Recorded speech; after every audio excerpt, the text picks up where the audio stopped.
Like பண்ணுங்க, subscribe பண்ணுங்க, மறக்காம பெல் ஐகானை கிளிக் பண்ணுங்க. வாங்க கதைக்குள்ள போலாம். ரொம்ப நாள் கழிச்சு ஒரு நண்பனை பார்க்க போறோம். ஸ்கூல் டைம்ல சூப்பர் க்ளோஸ். ஆனா வேலை லைஃப் எல்லாம் சேர்ந்து பல வருஷம் கான்டாக்ட் இல்ல. ஒரு நாள் சடனா கால். டேய், ரொம்ப நாள் ஆயிடுச்சு, இன்னைக்கு நைட் என் வீட்டுக்கு வா. சரின்னு போறோம். அவன் வீடு ஊருக்கு வெளியே, பழைய வீடு. லைட் சரியா எரியல, சுற்றி நிசப்தம். உள்ள போனா அவன் நார்மலா இருக்கான், சிரிக்கிறான், பழைய மெமரிஸ் பேசுறான். ஆனா ஒரு விஷயம் மட்டும் ஆட். அவன் உடம்பு அடிக்கடி குளிரா இருக்கு. ரூம்ல ஏசி இல்ல, ஃபேன் கூட ஆஃப்.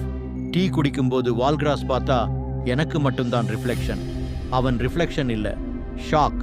ரெஸ்ட் ரூம் போய் ஃபேஸ் வாஷ் பண்ணும்போது சுவரில் ஒரு news paper cut. 3 years ago a young man found dead in this house. போட்டோவை பார்த்தா அது அவன்தான். Heart freeze. திரும்பி வந்தா அவன் முன்னால நிக்கிறான். Same smile. டேய், நீ வருவேன்னு எனக்கு தெரியும், எல்லாரும் என்னை மறந்துட்டாங்க. அப்போதான் உண்மை புரியுது. நான் இப்போ உட்கார்ந்து பேசிக்கிட்டு இருந்தது ஒரு ஃப்ரெண்ட் இல்ல, அவன் இன்னும் இந்த வீட்டை விட்டு போகாத கோஸ்ட்.